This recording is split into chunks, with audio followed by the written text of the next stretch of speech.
Hello everyone, and welcome back to Fright Night Vault. If you're here again tonight, you already know this isn't the place for happy endings or peaceful dreams. This vault is where the strange, the forgotten, and the cursed come to whisper. And tonight's whisper, it's not just a ghost story, it's a puzzle, a very old one, that someone out there should have left unsolved.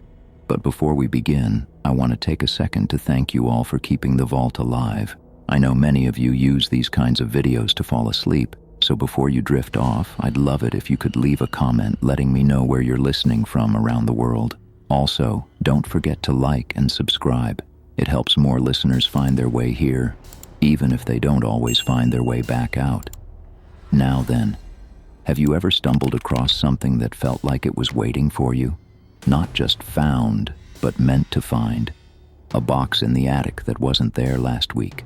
A name scrawled into a wall where no hand should have reached, or a voice recorded long ago that seems to speak directly to you, even though it was never supposed to. There's a certain kind of story that's always disturbed me more than most. The kind where something inanimate holds a presence, not an obvious monster, not a creaking ghost in the hallway, but something dead quiet, cold, patient, like a whisper trapped in old magnetic tape playing itself back decades later. Still active, still watching, waiting for someone to press play. That's what tonight's story is about. It begins with a man named Garrett who inherits his uncle's house in upstate New York. A reclusive man nobody in the family had spoken to for nearly 30 years. The house is remote, unrenovated, and filled with the smell of mildew and electrical dust. Garrett's there to pack things up, maybe sell it, maybe burn it.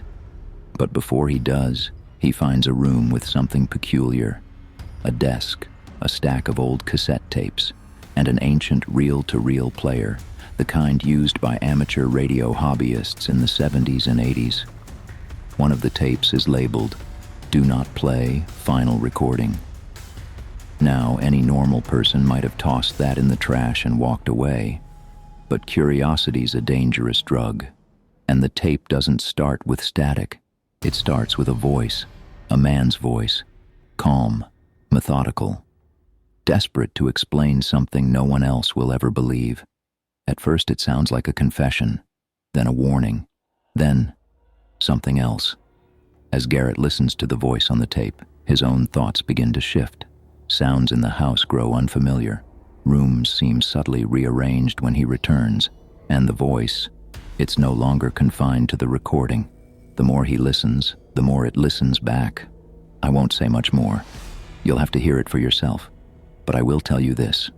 If you've ever thought about diving into old media, found footage, or unexplained archives, tonight's story might give you second thoughts, because some voices weren't meant to be heard again, and some messages were never meant for you at all.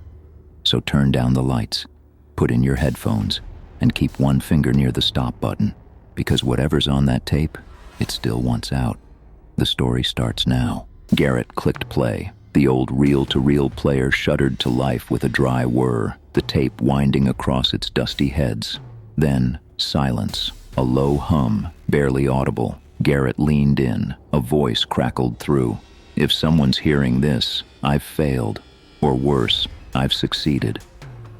It was male, middle-aged, strained, as though it had been recorded under pressure, like the man was hiding in a closet or a bunker.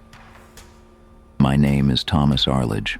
You don't know me, but if you're playing this tape, then I'm already gone. Burn the reels, all of them. Destroy the playback device. Do not listen further." Garrett sat back in the folding chair. The room was still. Just the soft spin of the machine and the scratchy voice crawling through the speakers. Thomas Arledge. His uncle's real name was Tom Allen. Nobody ever talked about his side of the family. Garrett had only seen him once, at a family reunion decades ago.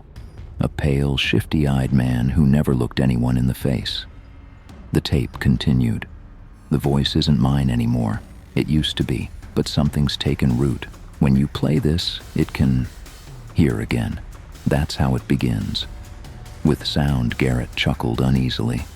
Some kind of psychotic breakdown, a fictional drama. Maybe Tom fancied himself a poor man's War of the Worlds.